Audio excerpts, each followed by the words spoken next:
તો જૂનાગઢ જિલ્લામાં ધોધમાર વરસાદ થયો છે ત્યારે 12 કલાકના વિરામ બાદ ફરી વરસાદી માહોલ છવાયો છે।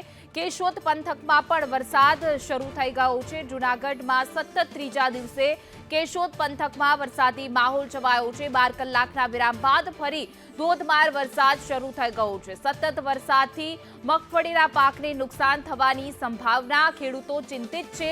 જૂનાગઢ જિલ્લામાં સર્વત્ર વરસાદ, ઘેડ પંથક સહિત પાણીમાં ગરકાવ થઈ ગયા છે। તો 12 કલાક વિરામ લીધો હતો મેઘરાજાએ, પરંતુ ફરી મેઘમહેર શરૂ થઈ ગયો છે। કેશોદ પંથક અને આસપાસના ગ્રામ્ય વિસ્તારોમાં હાલ ધોધમાર વરસાદ વરસી રહ્યો છે। તો જૂનાગઢમાં અવિરત વરસાદને કારણે અનેક નદી નાળા છલકાયા છે।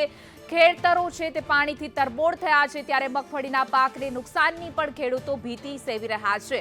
પરંતુ જૂનાગઢ જિલ્લામાં ધોધમાર વરસાદ હાલ અવિરત વરસી રહ્યો છે। 12 કલાક જો કે વરસાદે વિરામ લીધો હતો, પરંતુ ફરી કેશોદ પંથકમાં વરસાદી માહોલ છવાયો છે। વાદળછાયા વાતાવરણ બાદ મેઘમહેર શરૂ થઈ ગઈ છે। કેશોદ પંથક અને આસપાસના ગ્રામ્ય વિસ્તારોના આ દ્રશ્યો કે જ્યાં વરસાદ વરસી રહ્યો છે।